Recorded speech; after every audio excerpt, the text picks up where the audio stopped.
a ship falls from the sky, and with it, the illusion that this world can still be ignored. In a field of corn beneath a watching moon, survivors scatter, alliances fracture, and violence arrives without invitation, but not without purpose. On Earth, the altered fight to hold what little remains. On the moon, the unaltered refine what comes next. And somewhere between them, a man who was once human wakes up again, not reborn, restored.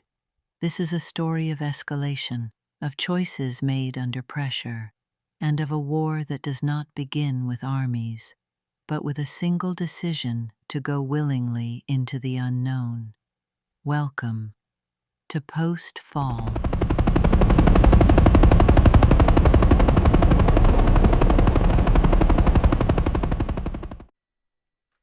Hello everyone, welcome to episode 19. My name is Dirk and I am the writer of Post-Fall. With me once again is my wife and best friend, Kathy. Hello. We are here because we are making Post-Fall an original 6-film franchise. I typically describe it as Blade Runner meets the R-rated version of Narnia. I did think up a new description, or at least another film I could add to that, which would be the animated motion picture Akira, which you probably watched before, but it's been a while. Yeah, I couldn't tell you, but yeah. Yeah. I mean, our child has it tattooed on her leg, doesn't she? Yeah.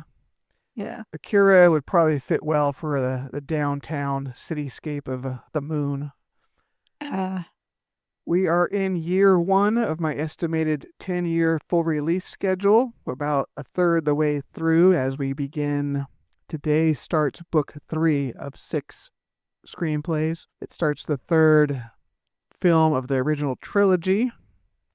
And once we get through this, of course, we'll be halfway through with this first year of concept art we're working on. Halfway? Completely? Oh my gosh, yeah. Well, we're only a third the way. Today we're a third the way. But before we're done, or when we get done with book 3, we'll be halfway through. Oh, yeah. I thought you said we were done. No. I was confused. Nope, but we're still in book 3, which is pretty interesting.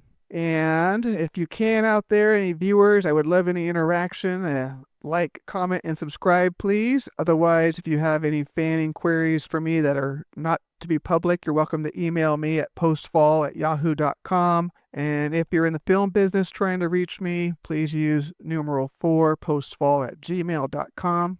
And I forget, because this last month has been kind of chaotic with me traveling around. I've lost track of what week we worked on the last full episode, but oh, go ahead. No, I was going to say we saw this. Yeah, well, I try to start the new episode with the last image or two of the previous episode. So we had completed book 2, and the finale of book 2, we had Wendy, which is Mimi's daughter, having an advantage over Pachuco, who is playing paralyzed on the ground. And she's about to kill him with her punch gun, but lucky for Pachuco, Deliverance enters atmosphere and startles her and breaks her spell, basically, and he's able to overpower her. The ship crash lands in the cornfield. So now we are at new imagery for episode 19, book 3, pages 1 through 10. And it would open with the cornfield, and I always thought looking at the moon would be a pretty image, and it turned out it is kind of a pretty image. Yeah. Looks good. Oh. I mean, it's really freaking big, but still attractive looking, though. Oh. Uptown and downtown being seen there. Yep. As for Deliverance, it was what I call a soft landing. It was damaged by the fighter craft trying to stop it from entering Earth's atmosphere, and then it kind of tumbled through the Earth to have a soft landing. It is not going to fly away at this point, and the altar that arrived in it are stripping it of valuables inside and basically setting up a little outdoor market area here where they're trying to figure out what's worth taking away. Yeah.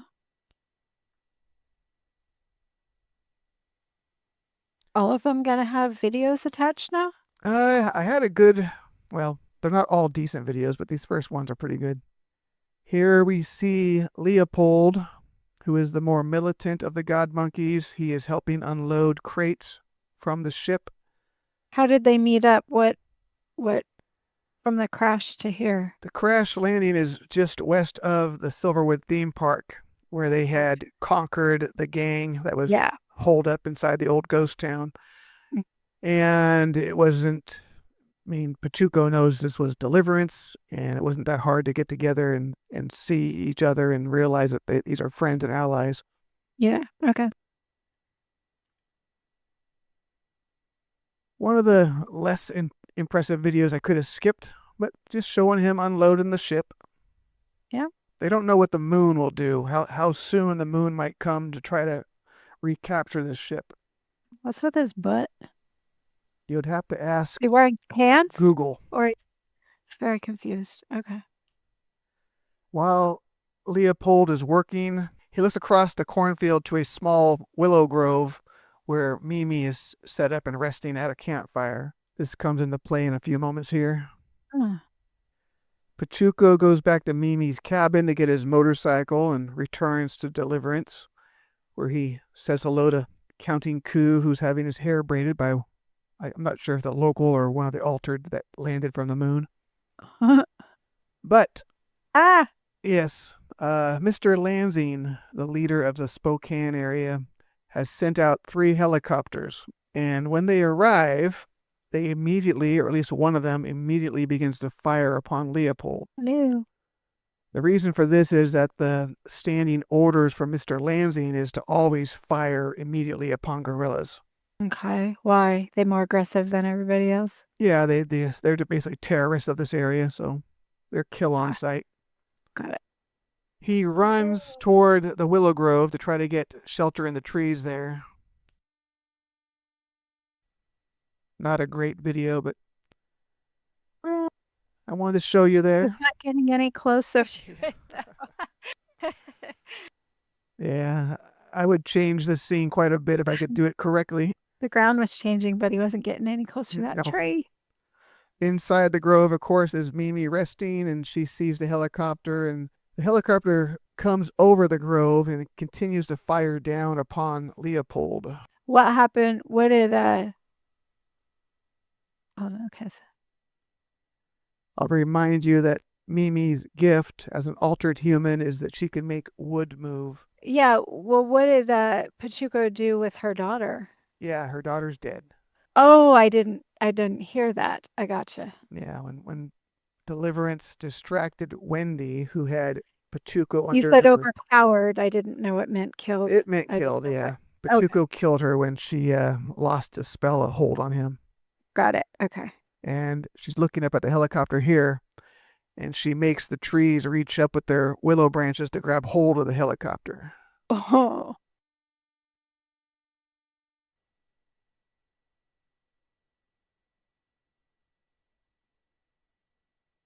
So, that's pretty good.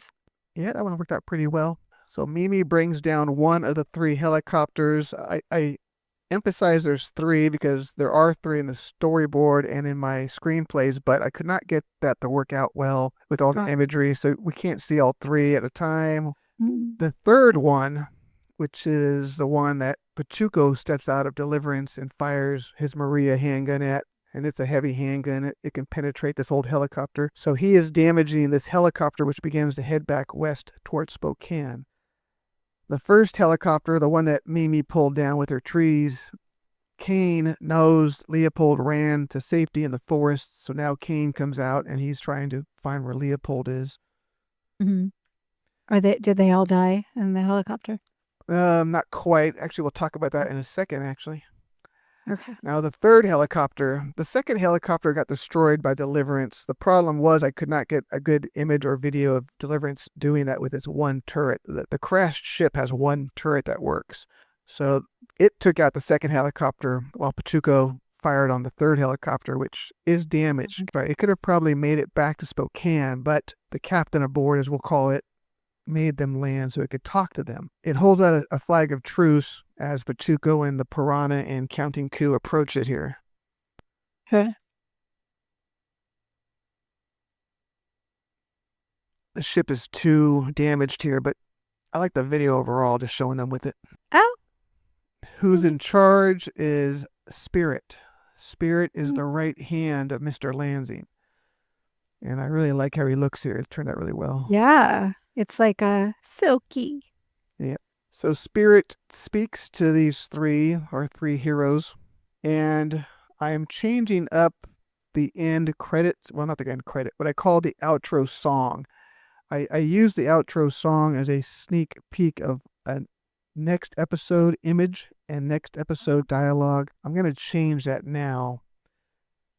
Episode 18, it just doesn't make as much sense. I mean, my story is already complex and unusual.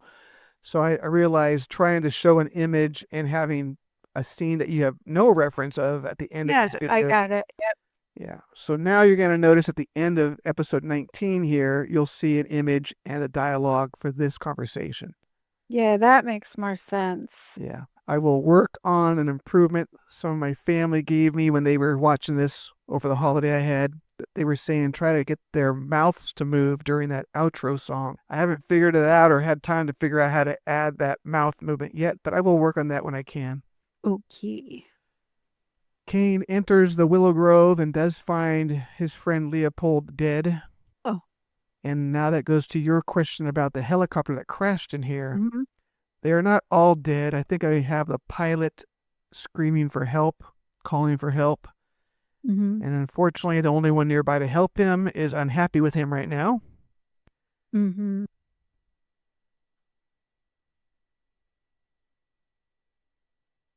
So I can't get him to go inside and kill the pilot, but Cain goes inside the helicopter and kills the pilot off. Now, back at the helicopter that landed, I don't love this shot because Maria, the handgun, is just ridiculously large there.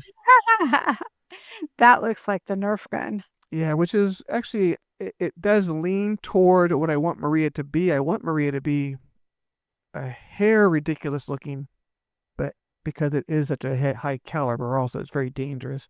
And I could not get the Piranha's classic sword to work here, so I ended up sticking the antimatter sword in her hand because she still has that as well. Okay. But here's the conversation that Spirit is having with them. Cain has finished killing off the pilot and has left the grove and is approaching Spirit here. So wait, how did the other one get killed? I'm confused. The other one on what, honey?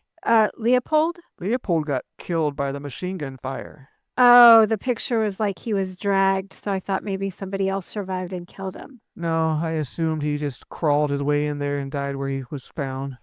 Got it. Okay. So Cain is coming across the cornfields to handle what he wants to take care of, but the other three don't want this because, as you can tell from the dialogue, the Spirit is trying to warn them that it's going to get much worse if someone can't explain what's going on out here to Mr. Lansing. Mm-hmm. So Counting Coup knocks out Cain as he passes by. Oh. And then Spirit continues to stress that essentially Mr. Lansing will send his tanks out now if there's no explanation that could justify that the helicopter is being damaged, what's going on here. Mm-hmm. So Pachuco takes it upon himself to return with Spirit to Spokane to speak with Mr. Lansing. He can't bring Maria, or at least Spirit warns him that Mr. Lansing will probably take it from him if he brings that gun. So he hands it off to Counting Coup. Counting Coup cannot talk. They don't know each other very well, but Pachuco. He doesn't talk? Counting Coup is one of the few animals that didn't give any speech to, yeah. Okay. But he obviously has a brain. He can. Yeah, he's otherwise normal and an honorable creature, and he doesn't want Pachuco to go unarmed. Mm-hmm. And if you recall from the Ghost Town battle, Pachuco had saved his life. Counting Coup got himself in a bad spot with one of the gang members. Uh-huh. So Counting Coup respects Pachuco and kind of owes him his life. So as Pachuco boards the helicopter, he's trying to get him to take his gun still. Again, I'll remind you that Pachuco genetically doesn't have the ability to feel fear. He was genetically altered not to have fear, so he's just not afraid to go back there and talk to somebody. Okay. So he gets aboard the helicopter, which will limp its way home, and they head back out towards Spokane, which is only like, I forget how many miles from here, 20 miles. Yeah. So Counting Coup takes it upon himself to follow. Oh. And this image is much better than the video is going to be, so just enjoy this image of counting crew beginning the chase after the helicopter. Oh, yeah. I see. It's like a man running. Yeah. That ends Pachuco's side, and the Piranha. The Piranha and Pachuco are back together here on Earth, which leaves Terran up on the moon. I will mention that there are the holographic versions of Terran Yeah. and Luna. They are here. I just didn't want to deal with them on this. All right, I'll remind everyone that the Piranha had rescued copies of Terran and Luna during her fantasy virtual reality adventures on the moon with St. George. Yes. And those are the hologram copies, I call them. And they are aboard Deliverance, and they are out here on Earth right now. Okay. But they were copied. They had to leave the original files where they were on whatever that government server is. So the government still has their own copies of Terran and, of course, Luna, which is their own AI program. So we do get to go back to the moon here, where Terran is now being downloaded into a robotic. Oh. I have an old version of Mr. Coates here. I suppose Mr. Coates should be an older man. So Mr. Coates is in a council of corporations. I don't want to say medical building, but he's in a building where they would be performing these experiments on Terran. Okay. They have uploaded him into a robotic. They even give him a... Why? Why did they do that? Well, I would say for his perspective, Mr. Coates is an interesting character to me.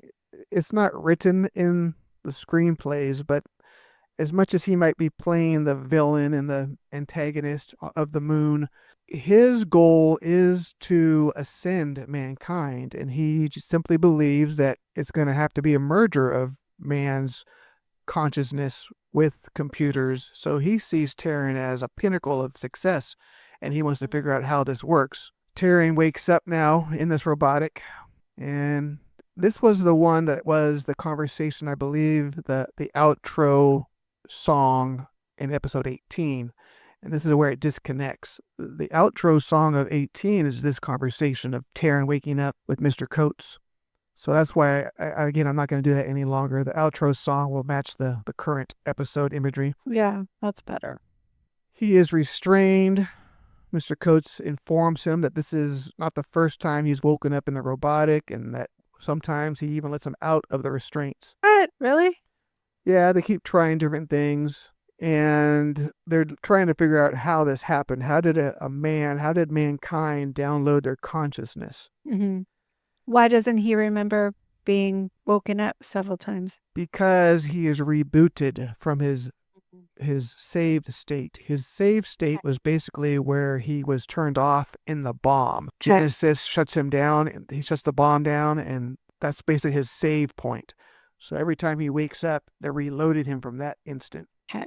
And they are trying to find out why he is successful at his consciousness. They are trying to see how it works within the robotic. And in the coming weeks, you'll see what they're trying to also add to him to improve upon.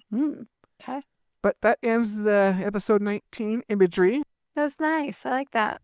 Yeah, I think overall I had a good week of imagery and some good videos out of this one. Yeah, I liked it. And as I often do, any kind of questions you got on your mind? Asked him when I had him. All right, I appreciate anyone who's still watching this. As always, I would love to get some subscribers going here and some comments and whatnot. And thank you all very much. Like and subscribe.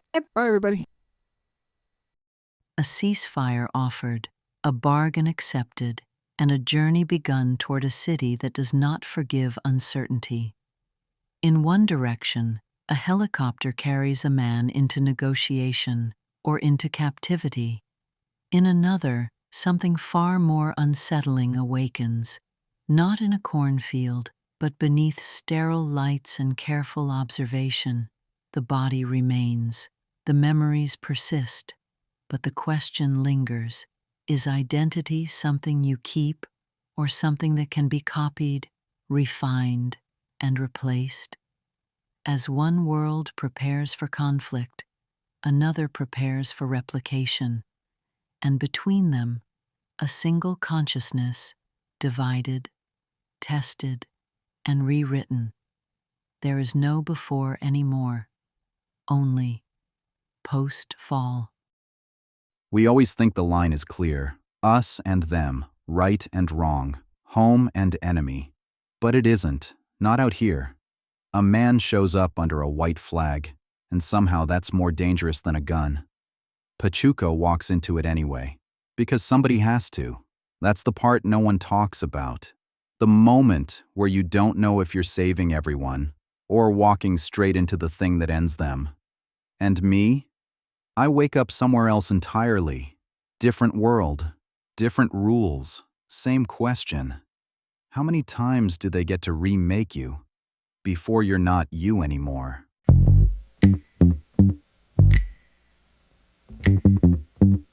Why they attack us? Hell if I wait. I am spirit. I see you, piranha. Though we have not spoken, we have not spoken. Spirit, though you came to my town when I was younger, offering work in Spokane. This is a touching reunion. But is there a reason I shouldn't shoot you? I do not know you. Dead things don't know anything. Do you know who that is? The man who fired first. Why did you shoot at us? Standing orders on gorilla. So if you weren't coming out to kill us, what did you come for? We saw the fire fall. He told us to come. You work for Mr. Lansing? Yes. And your man fired because he's supposed to shoot gorillas on sight? Yes. I say we shoot him. Yeah. Wait. What do you want, spirit? Why did you land? I go back like this. It's over for you. Did you really just threaten us? No, I go back like this. They come. They all come. Who would come? Armor. He means the ground force tanks. Good. Once we add a tank to our helicopter, we can start our own National Guard division. Not good. No, not good. What do you suggest? One comes with me to Spokane. Yes. And do what? Explain. I'm sure you can tell your boss how you fired on us first, then got the shit kicked out of you. I go back. And they all come. Then maybe you don't go back. I'll go. You're not going. You just got back together with Jen. Mr. Red and Monkey Man aren't good options, so I guess I'll go. I don't think you should. Do you think he's lying? Probably not. Then I guess I should meet the neighbors. No gun. What? He sees it, he keeps it. Kane. You get us so cute. He's gonna be pissed when he wakes up. Keep her safe for me until I get back.